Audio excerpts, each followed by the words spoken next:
Okay, welcome everyone. I'm very happy to invite Dr. Dipanjan Chaudhuri for today's seminar. It's a part of the seminar series that we are organizing under the Geophysical Flow Snap Center of Excellence. Dipanjan did his PhD at the Indian Institute of Science, Center for Atmospheric and Oceanic Sciences, and is currently a postdoctoral researcher at the Applied Physics Laboratory at the University of Washington in Seattle. Yes, his research spans measurements, instrumentation for ocean observations, coastal oceanography, and upper ocean physics. And leave it to the budget to tell us more. Thank you. Thank you, Moni sir, for inviting me or giving me a chance to give a seminar here. So yes, I'm an observational oceanographer, likes to go to sea, do real measurements, and I did my B in instrumentation from JU and Masters in Control System from JU. Then I did PhD, as Mani sir said, in ISC with Professor Gopal Gupta and Raiso Patme. And these are the good people I have been working with from the last 10 years, and I learned all those things from them. So before starting, today's my topic of my talk is like measuring the upper ocean. But before starting, I wanted to show something. So my research interest is the freshwater, and recently I made one team and named it some freshwater hunter. So why the freshwater is important? Here I'm showing one of that thing that this is the manatees. It's a aquatic animal living in the coastal sea as well as the Great Amazon. Here I'm showing Amazon, the Atlantic Ocean. The colors are the uh, distribution of manatees in the Atlantic Ocean. You can see here, this is the at, manatees positions, and here, and it's all related. The movements of the manatees is linked with the fresh water. Here, this is the sea surface salinity. You can think it's the blue represent low salinity and red represent high salinity. You can see wherever the manatees are, there are the low salinity. So it's one of the reason. It's one of the reason why fresh water is important.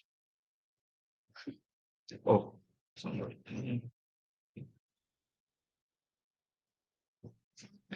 This is Seattle, where I'm doing my postdoc. This is the University of Washington. This is the Applied Physics Laboratory and School of Oceanography. It's a beautiful place.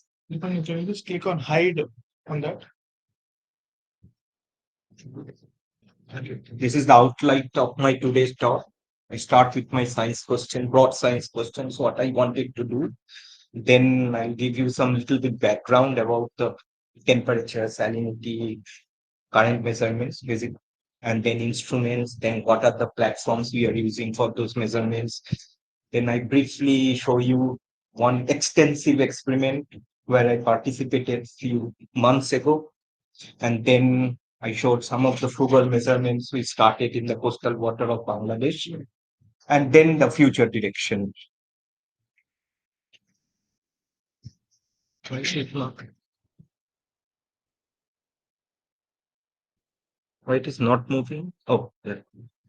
So the big science questions and behind is the what is the life cycle of freshwater in the ocean?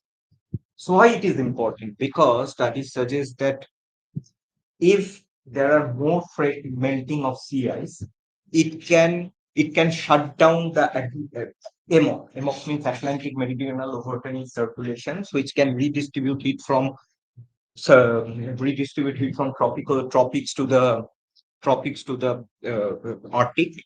And modeling studies of one of my friend in ISC Bangalore, they showed that okay, if they shut down the freshwater discharge from Amazon in the Atlantic, it will change the climatic scenario of the Atlantic. Atlantic is more towards the North Atlantic Oscillation, which makes little bit rainfall over the Eastern Europe. And also, this freshwater also helps in maintaining the barrier layer in the ocean, which is very important for the tropical cyclone genesis. And also, recent studies they also show the salinity can also change the biodiversity. So it's very important. And What is the physics behind that? That if fresh water means lighter water, so you need more energy to mixing all those stuffs. So that's why it's important. And also the fresh water can also modulate the subsurface mixing. Thakur et al., the measurements by Kaipot from Kaipot in the Bay of Bengal, they showed that okay, the intensity of turbulence got decreased in the presence of fresh water from the Ganges. And also our recent study shows it also inhibits the inertial soils propagation. So background. So we have physical oceanographer. For the physical oceanographer, the most important things in the ocean is temperature and salinity. So this figure shows the temperature distribution at the surface over the ocean. And this is the annual mean. And this is the sea surface salinity of the ocean. So what is sea surface salinity? Salinity can be defined as the grams per salts to 1,000 grams of water. You can see here the equatorial region is hotter and the high latitude regions are cooler because it receives less sunlight. And also, but it's not, and this is the equatorial warm pool of Indian Ocean and Atlantic Ocean. Similarly, here you can see these are the freshest ocean, fresh layer, fresh surface layer. Here is the fresh water. Here is the fresh water. This is due to the, here is the fresh. You can see here the low salinity. You can see here the low salinity and also in the Arctic region. So why the layers are fresh here? Because of due to the continental disturbance from the rivers. Like here, you can see Amazon. Here is the Congo. Here is the Bay of Bengal. It's the Ganges, Brahmaputra, Irrawaddy discharge happens, and lots of monsoon precipitation. So heat flux can modulate the temperature and salinity. Precipitation also can modulate the salinity. Advection also can modulate these two distribution and also mixing. So why temperature and salinity is important? Because it can modulate the density, which is related by this relationship. So it means cold water is denser than the hot water, and fresh water is denser than the salty water. So salinity and temperature have having opposite effect on density. So you can see here that this part of the ocean is hotter and also fresher. So why it is important? One quick thing is that here I'm showing the major tracks of hurricanes over the ocean. You can see the ocean the ocean, where the ocean is hot and fresh, it can support or hosting the genesis of the cyclones. So this is very important. That's why. And then is the current. So what is current? So why we need to measure the current? Because it can redistribute heat or the pollutant everywhere. So here I'm showing the surface current here and the vertical velocity in this figure. So current is a vector. It has three components: U, V means zonal, meridional, and as well as the vertical velocity. This is the surface velocity U and V. You can see here the maximum velocity is 90 kilometer per day. And these are the important surface current systems over the ocean. This is the famous Antarctic circumpolar current. This is the Kuroshio western boundary current. This is the Gulf Stream. This is the Brazil current, which brings water from the equatorial region to the Antarctic region. This is the Peru current. This is the Lewin current. And this current, so ocean current can be generated by the effect of wind and the differential rotation of the earth, as well as the temperature and salinity difference. So if there is any density difference, it also induces a current. You can see here, this is the vertical velocity at 200 meters, but because the vertical velocity, why I'm not showing the vertical velocity at the surface? Because the surface vertical velocity is zero. So, and the red represents upward velocity and blue represent downward velocity. The main difference between the surface between the these two components means that one horizontal and one is vertical. Is the horizontal components are huge compared to the vertical component. and the maximum velocity of the vertical component 0.5 meter per day. So it's very small. It's like 1 centimeter to 2 centimeter, but it's very important. What is the histogram to the left of? Oh, it's a histogram of means like it's made from the drifters data. So that is the distribution means how many drifters are there for how many days on the ocean.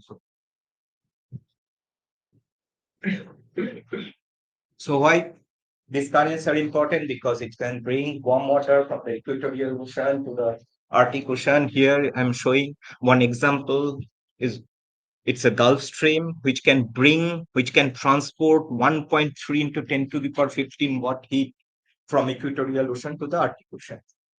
And another thing is ocean current also can enhances the productivity of the ocean.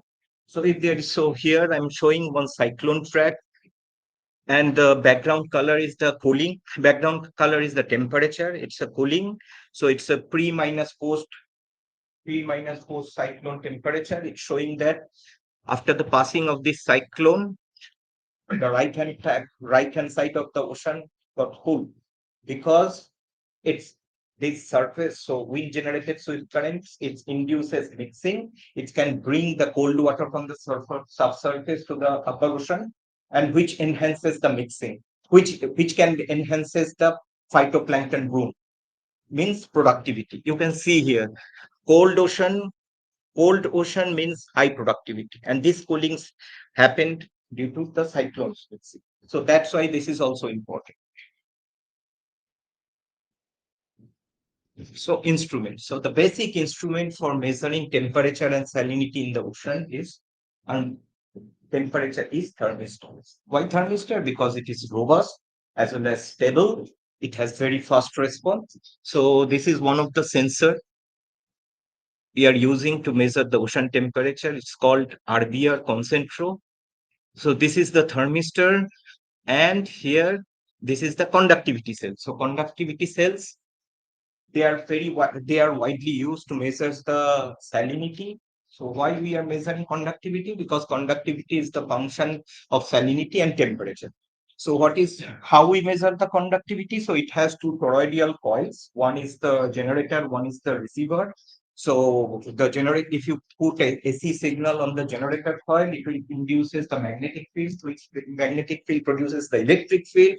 Electric field induces current within the seawater in the coil, within the sea in the seawater which is within the coil, and that current can induces electric ray. That current induces electric field in the secondary coil, and which is proportional to the resistance of the seawater. And resistance is nothing but inversely proportional. Resistance is nothing but and that current is inversely proportional to the conductivity. So that's how we are measuring the salinity in the ocean.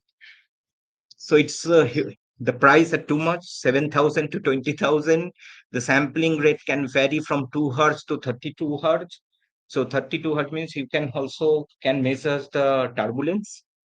Range is -5 degree to 35 degree, and PSU range is also 0 to 855 PSU. Accuracy is also very good. So it's this sensor is very good, and we are using this sensor in the all the argon.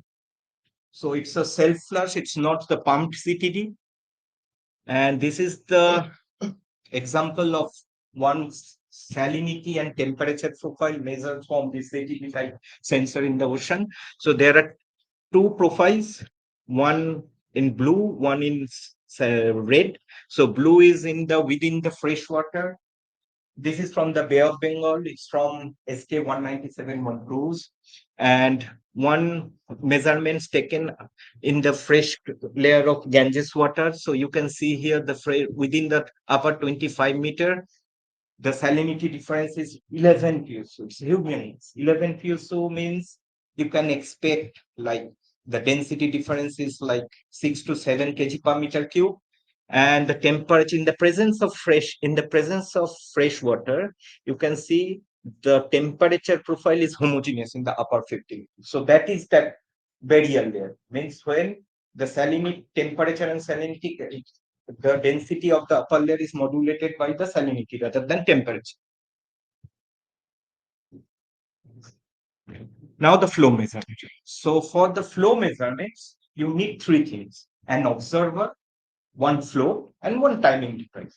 So it presence of the for the if you have GPS satellite global positioning system, you can cover these two, means observer and the timing device. The rest thing is the flow. So the basic measure. So drifters are the oceanographic instrument that can float on the surface and can track the that can measures the current by tracking its position. So this is the drifter. It looks like it has one float, one drogue. So drogue ensures that it can follow the average water of the drogue size. This is the we call it a river drifter. It has only 40 centimeter drogue. 40 centimeter drogue means it can follow the average velocity of that 40 centimeter of the surface. And the cost is also $2,000. It's quite high. And this one is the best one, that acoustic Doppler current profiler. So it's also measures the it's also so drifters also it can measure also temperature and salinity if we put the temperature salinity sensor on the drifter. But another instrument is acoustic Doppler current profiler, which can measure the velocity and direction of the ocean current with the help of Doppler effect. So it has two transducer. One is receiver, one is the sound. One is receiver, one is transducer, one is the receiver. So what it does, it creates sound. It spins in some frequency range like 75 kilohertz, 150, 300 kilohertz. It can sense the acoustic pulse into the water. Then it reflects back from the ocean, and then it's received it. So the reflect oceans, it's reflects from the scatterer. The scatterer size are very small, sometimes 1 centimeter to 1 millimeter. And this is the equation how it measures the velocity. This is the relative velocity between the scatterer and the ADCP transducer. C is the velocity of the sound. Fs is the pinging frequency, and Ft is the difference of frequency due to the Doppler effect. So if you can measure the 1,000 meter of the ocean from 6 centimeter to 5 meter beam, and with this range of pinging, and the prices are too high. And this is the way we are measuring the ocean velocity with acoustic Doppler current profiler. Though it's not in ocean, it's a river, but still the same thing. We usually use four beam ADCP. So four beams means from matrix transformation we can have U, V, and W, and one redundant beam. So platforms and techniques. So now we can measure ocean in different way, like in Eulerian. One is Eulerian measurements. We can stay at one place and measures the ocean. So for that, the we use the mooring. So mooring, they are often called as the weather sentinels of the ocean. So they are designed to stay at one place, anchored at the ocean bed, and in the mooring line, you can clamp lots of sensor, whatever sensor you want, like oxygen, temperature, salinity, ADCP. This is the and at the surface buoy, you can put AWS, means automatic weather station, like air temperature, wind, all the radiometer, all of those things. So here I'm showing the mooring system maintained by the National Institute of Ocean Technology for the last 25 years in the Bay of Bengal. This is the North Bay of Bengal Observatory. We have sometimes two NIOT moorings, one called BD8, BD9. Sometimes it also has another mooring, like the upper ocean processes of the inchoate mooring. So we have three moorings here. Then we put one mooring BD10, BD11, BD13, all those things. So the NIOT in the mooring line, they have 11 CTD sensors and one current meter at 1 meter and one ADCP at 6.5 meter, which can give you the current measurements from 15 meter to 110 meter. And then they are also giving some of the air temperature and wind velocity, all those things, meteorological sensors. But this is in the Bay of Bengal. Around the tropical ocean, there are all other mooring systems, which called Spirata in the Atlantic, Rama in the Bay of Bengal, maintained by PMEL and NOAA and Government of India, and Tau is maintained by NDBC, and it's in the equatorial Pacific. This place is very important because this place El Nino, very important because it's sensitive to the climate thing, like the El Nino. So from this mooring system, we did this study. It's a Phylline. Phylline was one tropical cyclone landed on in India, Odisha, after that Odisha super cyclone is the second strongest cyclone. You can see here, this is the cyclone track. It's in 2013, 8 October to 14th October. So it's just go over the BD10, and the North Bay of Bengal mooring observatory is 200 kilometers away from the cyclone track, is on the right hand of the cyclone. And this is the measurement from BD10, and this is the measurement on Gopalpur. And you can see here the surface pressure when the is 920 at BD10 as well as at from 70 from the Aquarius. It shows that that after the cyclone passed over the ocean, the salinity increases by like 4 PSO over a million square kilometers. So this is the first detailed study of that kind of this kinds of cyclone in this kinds of cyclone with the observation of satellite as well as the moon. So research vessel. So first I introduced that okay, the Eulerian measurement trains, the mooring. Second is the research vessel. So what is research vessel? They are the floating laboratories. They have state of the art facilities. You can measure whatever you want if you have that instrument with you. So far I have sailed through four these kinds of research vessel.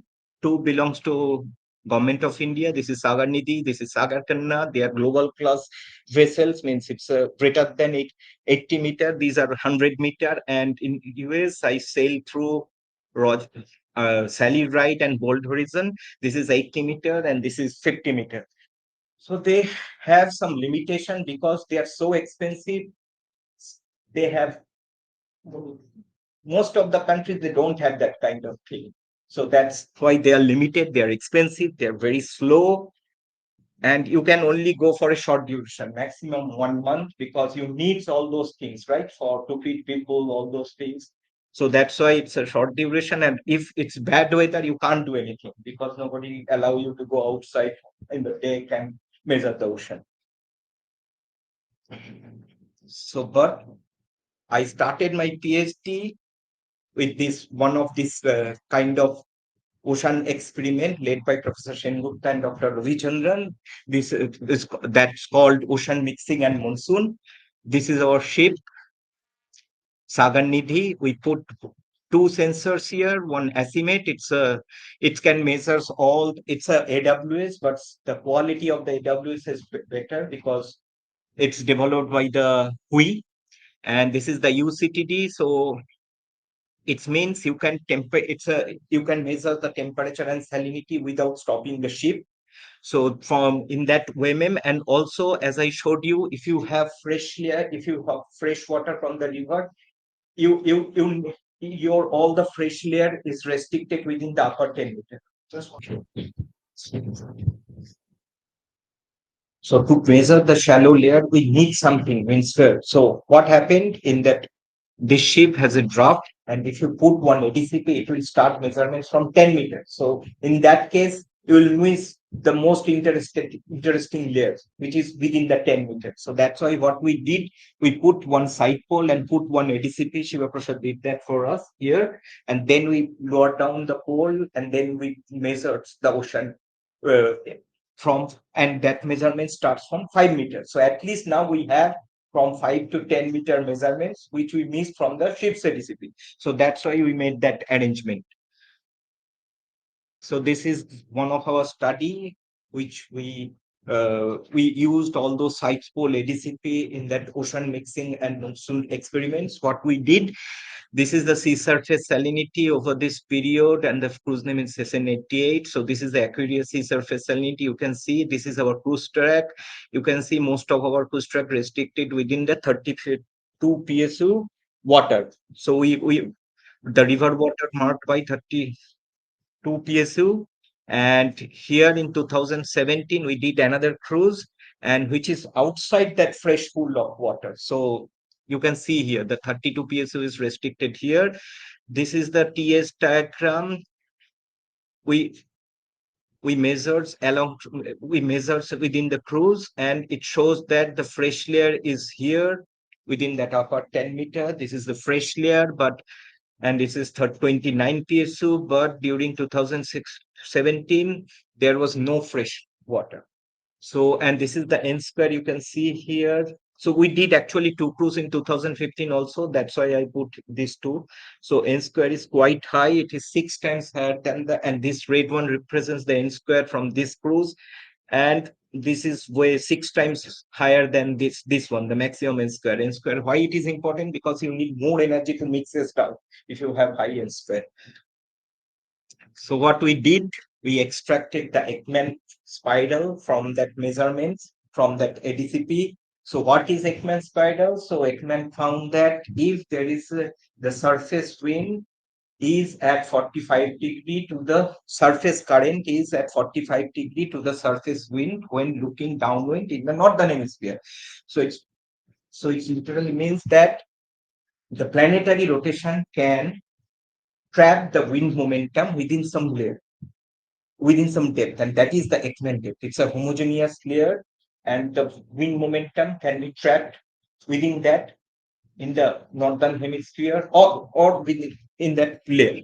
So we found Ekman-like spiral in the Bay of Bengal, but our shallowest measurement shows that the surface angle is not 45 degrees, greater than 45 degree. Here is 90 degree. Here is the 80 degree. Without fresh water, the angles become 65 degrees. So the main message of our study is that, okay, wind rotation of the earth is important in tracking the wind momentum, but in the presence of low salinity water, stratification makes more contribution than the rotation. So that's why it can trap, this fresh layer can trap the wind momentum within the 20 meter of the upper ocean.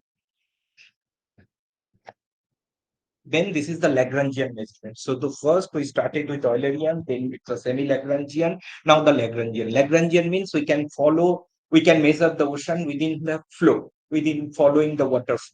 So here I use the Lagrangian mixed layer flow to do that kind of measurements. This instrument is developed and designed by Professor Eric Diaz-Tharo at the APL, Applied Physics Laboratory.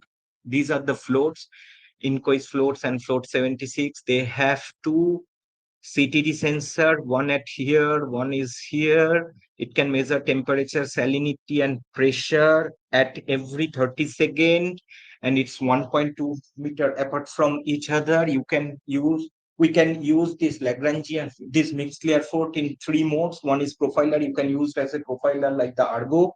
One is isopycnal, means if you want to follow one particular isopycnal, you can tell the float, it's so smart that it can follow that isopycnal. And last one and most important part is Lagrangian. So what in Lagrangian mode it does, it can matches its density. It can follow the water parcel three-dimensionally by changing its volume by matching the density of its float to the surrounding water. So this is the way it's moving into the ocean. You can think is it's follow the mixed layer eddies within the mix. And this is one of the deployment in the Bay of Bengal of that float on 8 July.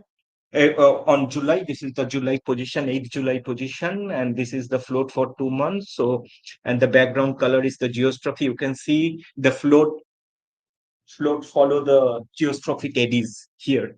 You can see.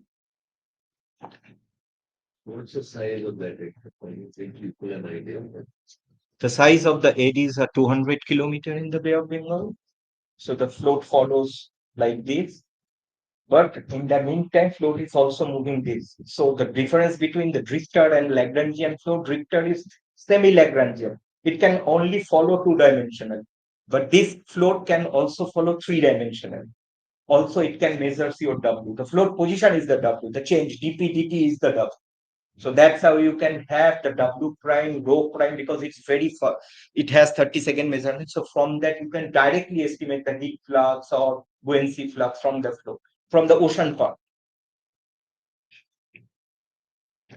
So here is one example of that measurements from the flow. The first panel is the wind speed, but I retreated. This is from era 5 because that float don't have any wind sensor, but we can estimate the wind from the float measurement itself if we have passive passive acoustic listener. So that flow don't have that thing. So that's why we are not able to estimate the wind speed.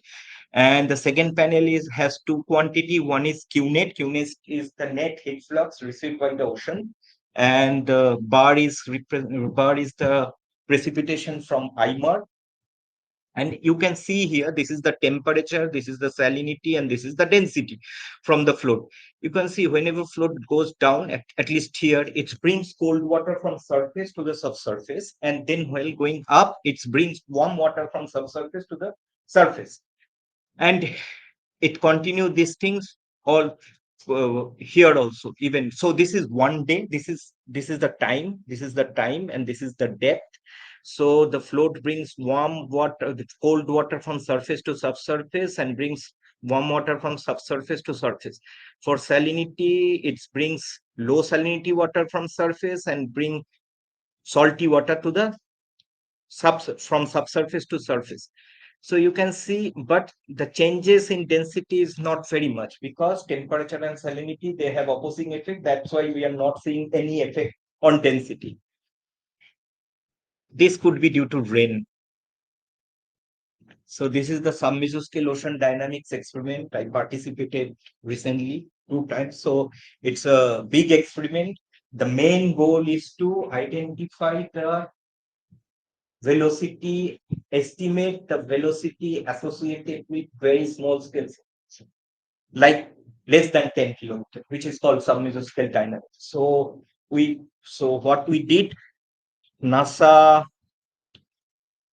so NASA have one plan to measure. So they have one plan for measuring the surface currents directly by satellite. So that's why they wanted to test some their instruments, which is one instrument called Doppler Scott here. So with this Doppler Scott, you can measure the direct surface current in the ocean. So previously, we are only measuring the geostrophy and geostrophy by measuring the sea surface height. So it's not the actual current. And then if we have the idea of wind, then we can estimate what is the Ekman current.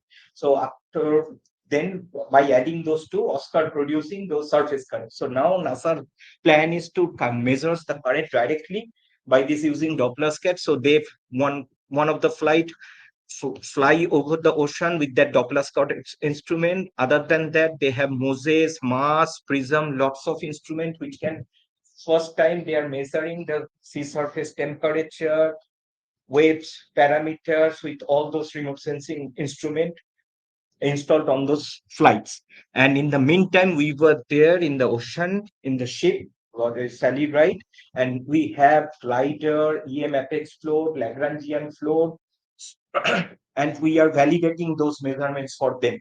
So why you need Lagrangian float? So ADCP can measure the currents, but the vertical velocity is so small in ocean, the ADCP can't, the error means the accuracy of ADCP is 2 centimeter, and your starting means your vertical velocity, the maximum vertical velocity you have is 2 centimeters. So that's why, yes, sir. Per second. Per second, yeah, per second. So that's why you need that Lagrangian type of measurements to estimate that small velocity. So that's that time we were there, and this 5 years effect, $3 million. So it's a huge. So it's not possible for all countries to expect these kinds of money because so that's why last time I visited Bangladesh. So yeah, their GDP is close to India. So they have a plan to measure their ocean. So this is our team. So instead of that fancy research vessel, we took one fishing boat, and then we don't have GPS. That's why we took the mobile. We use our mobile phone, which gives you good latitude if you start your Google position, and accuracy is 4 meters. So it's good. We are not estimating any kind of vertical velocity. That's why it's good. This is our team. This is my friend Rupaklo, who is the scientist there. Then we took one smallest city sensor on the market, which is called Chaudhuri. It's a very small, this much. Then what we did, and the accuracy is not great. I showed you the accuracy there is 0.002 degrees Celsius and 0.002 degree PSU. Here the accuracy of 1 PSU and 0.1 degree. But why 1 PSU is good? Because that part of the world you can find some 10 PSU change within 5 kilometers. So good. If we can use these kinds of measurements at least to get some idea, because that part of the world, no measurements, nothing, it's blind spot.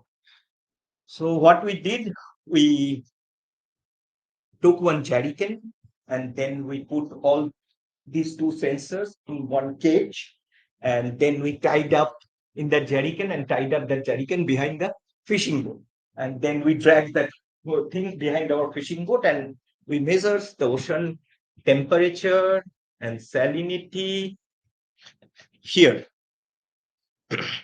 And you can see here the temperature salinity goes from 31 psu to 26 psu, 26.5 within 5 kilometers. So short front, some mesoscale fronts presence there.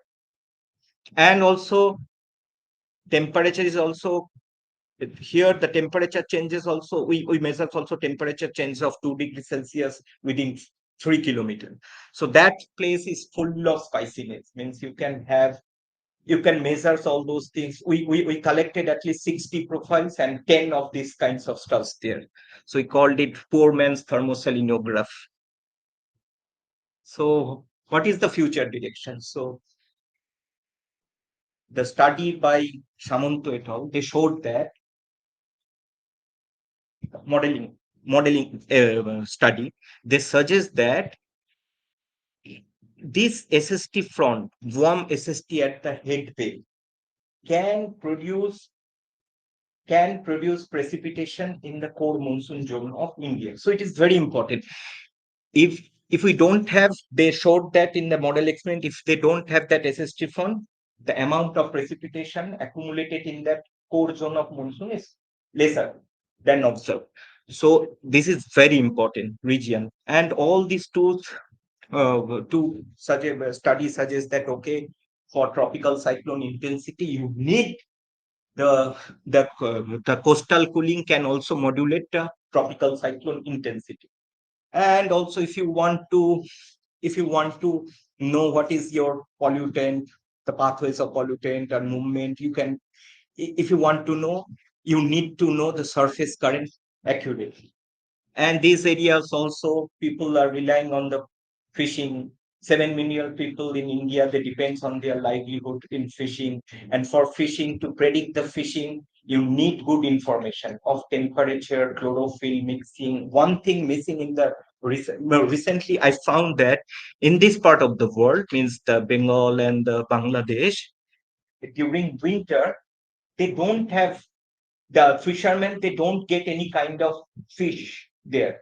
But if you are a physical oceanographer during winter, the mixing are huge because of heat loss. So the thing is, I want to point out the potential fishing zone algorithm used by the inquest is not, means it's not good for predicting the fish in this part of the world, at least in winter. So, and this coastal Odisha, everybody knows it's a largest hatchery for the olive, means the natural nesting ground for the olive riddle turtle. But the main thing, so this area is very important for biodiversity, for the country's perspective, for your economical perspective, even for the recent Chennai flood. Some 700 mm rainfall happened in one day. So all these things, means genesis happened over the ocean. So for predicting the right genesis, you need to know what is the subsurface temperature and salinity accurately.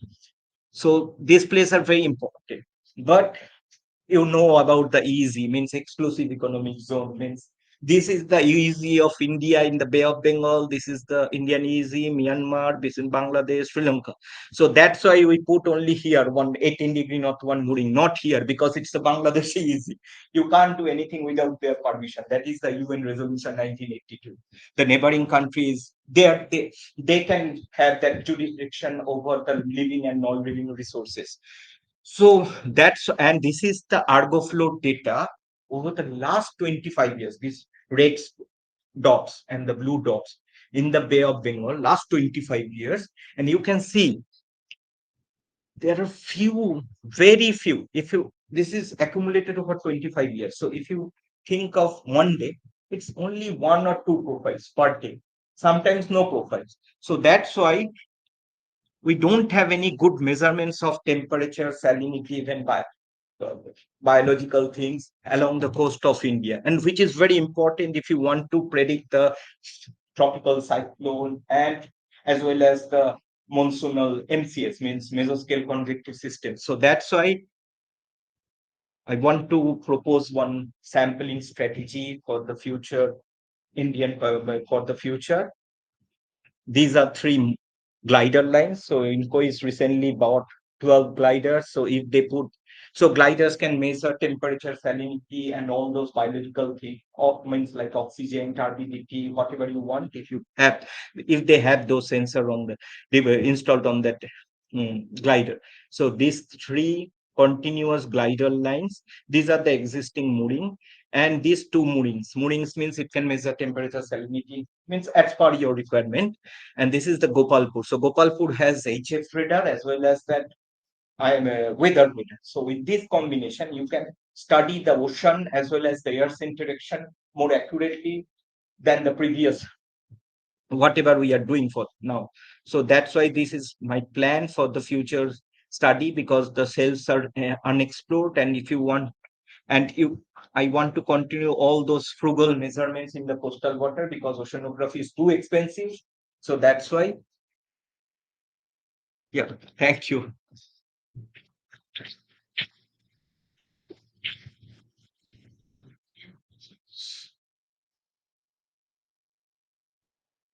Yes, yes, please go ahead.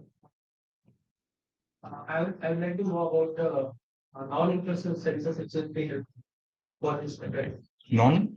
It's like from drones, satellites. Yeah, Those are type of sensors. Which are all you are using in your project? yeah. So drones are good, but it can only give you the surface value. But to predict the cyclone intensity, the subsurface informations are also important. So it's useful to have drone because it can give you the large overview and the spatial changes, but at the same time, you also need some subsurface measurements. Which Yeah, you can't do because it depends on IR, all those stuff. So it can't penetrate. if possible, one can think about like drone which can onto the surface and go down, take a profile, screen, come out there, go on. Go on.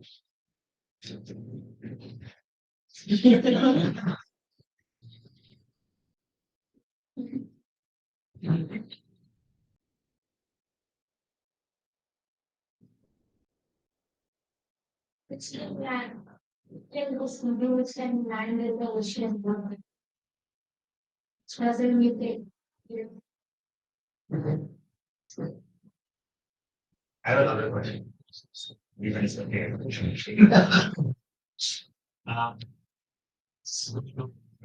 Are there sensors that, since you brought it that there is a turbulence in the upper FI8 is it possible to drag something from, and there sensors, let's say with high enough which can take it at a high frequency that actually can long term usually just drag it along the water to drag it and so anyway. Yeah, that would be helpful. So we don't have that kind of money. That's why we put that thing 2 minute or 1 minute, because it also depends on the battery. And it's only one time you can use that. So yeah, next plan is to put one CTD from either Seabird or the RBR, which can give you 32 hertz measurements, and then do that experiment. Yes. Dipanjan, what is saying? Suspend something from a human. From UAV. And then Oh, from UAV. it's inside the ocean. You can drag it. But what is the load capacity of your UAV? I don't have it. This question depends. So I guess the counter question is, how heavy are these systems? Oh. They are of the order of 5 kgs, 10 kgs, what we do. No, this sensor, what I am showing, is very small. And the RBR, RBR, you can do the RBR one, but only for temperature. Salinity one is little bit, it's 1 kg. So can you drag 1 kg? It's possible. Okay. Drones and the all these drones are the solvents. And there are also some technologies where it's tied to an underwater cable. So there is a cable that Okay. connects something above the water to something below the water, and they sort of drag both of them over signals. Right. So that is more for other purposes such as this is sometimes moving use trying to figure out control systems, etc. But if you can instrument this cable, so that's just me, then you can get what you may want other and Okay. it doesn't have to be necessarily very expensive. Just it is a technology. So I guess the question was if you had said when the payloads are of the order of 25, 50 kg, then you maybe no, if it is much smaller, It's 1 kg. that is correct. Then it is a discussion that we need. So, yeah, so this 90-degree that you showed Yes. for the equipment data, that seems interesting. So is it, can I just make a stratified layer model to understand that? We require some kind of learning for stratification. What sets the 90-degree? What sets the 90 degree? So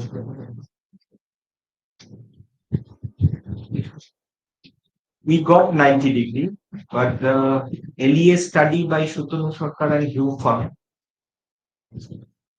they got different value, not 45 degree, but they showed that if they N by F ratio, if they increase the N by F ratio, the angle, the surface angle also increases. But I don't know the answer, means what says these things. They showed that N by F is proportional to the surface angle in their LEA study. And maybe, yeah, I don't know. Maybe the Stokes can also, yeah, Stokes did, but here we got 20 centimeters. People studies elsewhere where the Stokes values are comparable to this wind-induced Ekman. Like wind velocities are one problem. yeah, but the others one Stokes is like 2 centimeters, right? Maximum Stokes. Yeah, very small. Other places where the Ekman depth is 100 meter boundary there, the velocity we got at the surface or the shallowest depth is 5 centimeters. So 2 by 5 centimeter, but here is 20 centimeters. So maybe Stokes drift are not important here. But the other places people found that stroke drifts can modulate the squeezing of this Ekman layer. But this place, I don't know the answer. Yeah, it's like a continuation of this question. How can you identify if you're taking a measurement, velocity measurement, can you identify what are the physical principles that are generating this? So, if you think of it from different kinds of physics that are affecting this, you know the structure that they're going to have. And in the end, they are giving you a certain profile. So, can you predict, basically break down into what is the composition? Yes, so And is this exactly that? yeah, exactly that. Okay. So we think that okay, the total velocities consist of geostrophic shear plus Ekman plus geostrophic. So we extracted the Ekman part from the total velocity. Okay. It's not that we are measuring the Ekman, we are measuring the total velocity field. Then we extracted the Ekman from that velocity. Yeah. Geostrophic shear. What is this difference between the two? So geostrophy means like geostrophic shear means the thermal wind. Means if you have density variation, it can induce a current, which is the geostrophic shear. And geostrophy means geostrophy, which is same as up to 3 m. If there is any background, you can say it's a background. So we took out the Ekman from this means a geostrophic part as an Ekman from the total measurements. Because if they are non-linear in any way, it is very non-trivial to obtain this back from the data, right? From Okay. the observation. Yeah. So my question is, how exactly do you obtain? Oh, because these are all steady state response. So we average the current for a longer time, like 7 days to 10 days. These are all mean current. Okay. This is not instantaneous. Okay. Okay. Yeah, the Ekman is steady state response. Hello. Sorry, I'm not. It's my ear is full of pain, so I'm not hearing you properly. There is full report. Full of. No. No, no, no. Not able to hear. So a follow-up question, you ended the slide by saying stratification is more important than rotation. Yes. Something like that. Yes. So can you just tell us what are the two extremes when there is only stratification and no rotation? And when there is only rotation and no stratification. What are these two extremes? So here, if you think that okay, the like here, no stratification means stratification n by f ratio is 1. So here the trapping of momentum can be is controlled by the f. Means if you think h is proportional to u star by f, so here it controls the f, your penetration depth. But here the penetration depth is controlled by u star by root over n. So and n by f value is here 600. So it's 600 times more stronger than that. Means at the same wind, at the same latitude, if there is no stratification, the Ekman depth could be 100 meters, but here it's only 20 meters. And when there is no rotation and only stratification. No rotation, it could be 100 meters. Oh, no rotation and only stratification. Then there's no equation. Yeah. Oh, it's nothing. Then no. So what is the mechanism by which wind momentum goes to the ocean? Which friction. So what would be the depth to which the wind momentum will? If there is no rotation. So it depends on n. Then it depends on n. So n by f, if you think u star by root over n. So if your n by f value is 600, so then it should be u star by n, maybe. No f means. Other questions? Actually, I have one more question on this cyclone mixed layer variation. Cyclone or the Lagrangian flow? I think after the Oh, yeah, cyclones. layer variation. Yeah. I was just curious that how is it oscillating so far? But it's the typical phenomena for this sound oscillation will be this. Those two colors. I think some advection happened. Otherwise, maybe I'll go to this. Near inertial. Yeah, it's near inertial, but you can Those two are near inertial. After the storm, you will have those. And then they take off. Then what happens? no, so this is up to 50 meter and salinity no inertial, right? It stays for 10 days, and here it's Q. So and mixed layer depends on density. So it's not inertial. Means something happened there. Means because it's a only it's not actually it's a density criteria mixed layer depth. It's not actually mixed layer depth. So that's why it's maybe advection. I don't know why it's behaving that criteria. If I put something else in that criteria, it might be different. Okay. Probably advection. So it basically difference with that you mix it. Shallow. Very standard. But to come back to Bharat's idea, we don't have data in the upper 5.5. Yeah. Anything that will give us that data, please.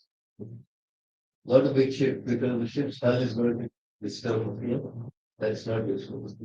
Anything apart from a ship, that will give us the geography in 5 minutes. it's going to be very, very useful. He told me he's serious about that idea.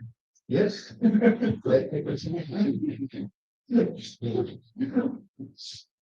Any other questions? Yes, please. How do we correct this? After 5 meter, so will we like what path will we follow? Correct the data. So one idea is like if you have surface like robot, like glider, or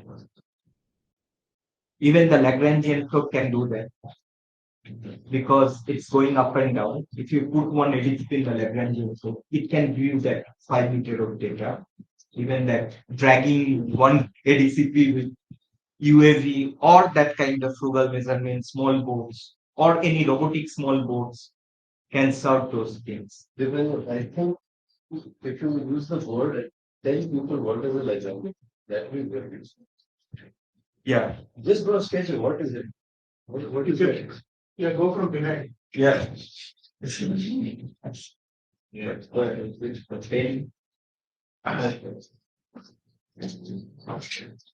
Oh, okay.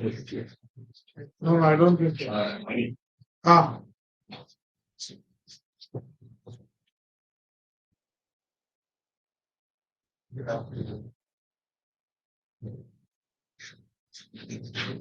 Just the basic things. Yeah, the principle is if this is the P water, like P0, 1 minus alpha delta T beta delta.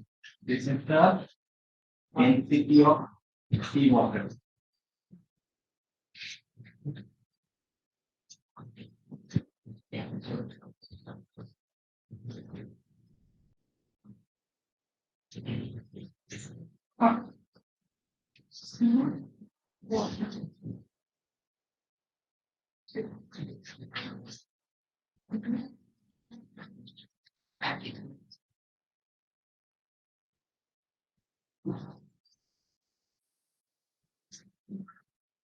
This is active.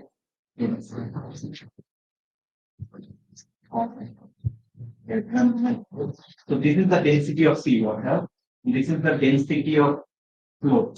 So if PW is equal to rho A, then it can follow the water. It behaves like an water. So that is the Lagrangian flow. It's an active control.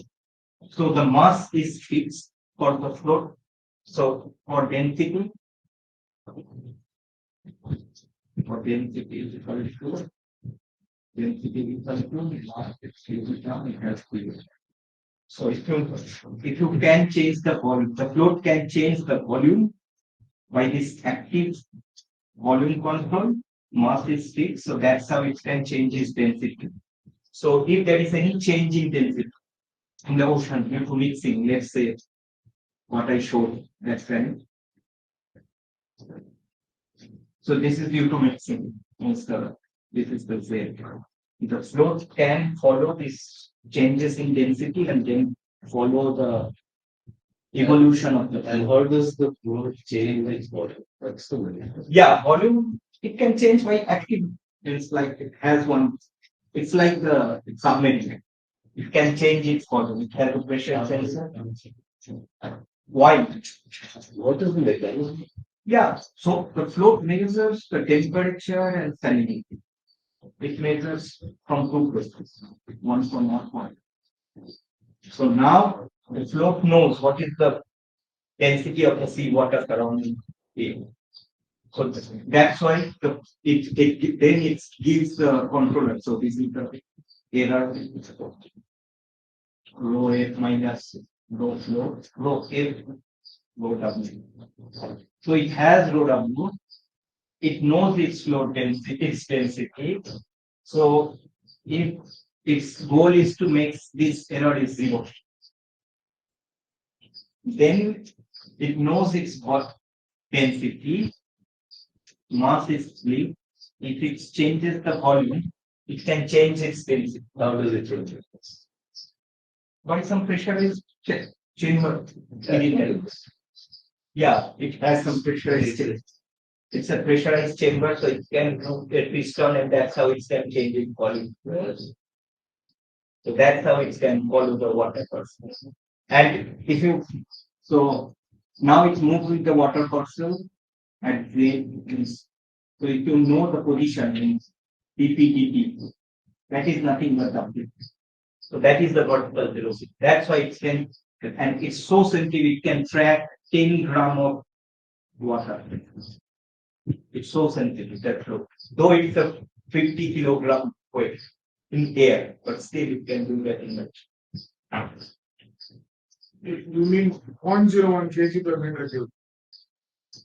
What is 10 gram of water? Yeah, means like if you convert, I just literally like it can change this much of weight. So when it changes buoyancy, what is the time scale associated with when it responds to the? Okay, so the response is like if you think you are asking me what is the time period and how fast it can change within 30 seconds because the measuring temperature and salinity is 30 seconds.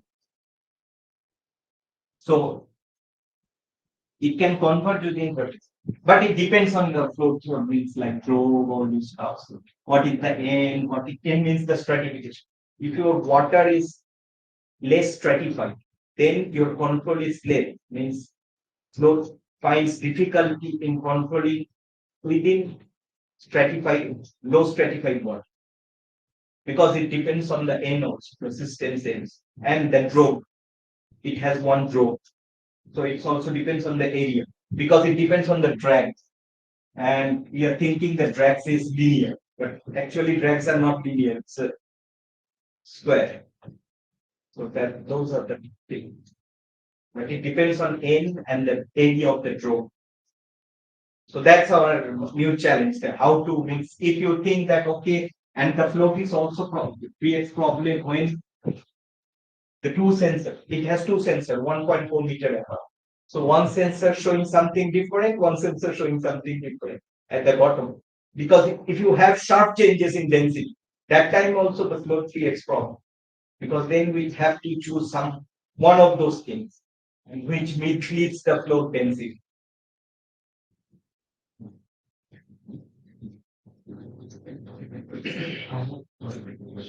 So, you had shown that there's the experiment you did in Bangladesh.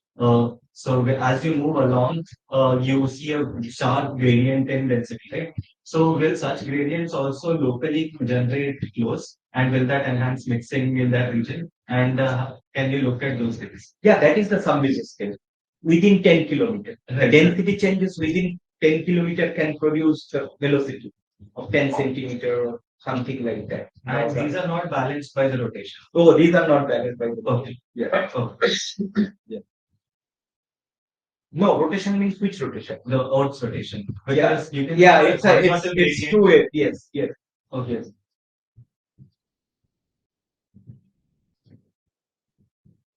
Okay, let's thank Dipanjan once again.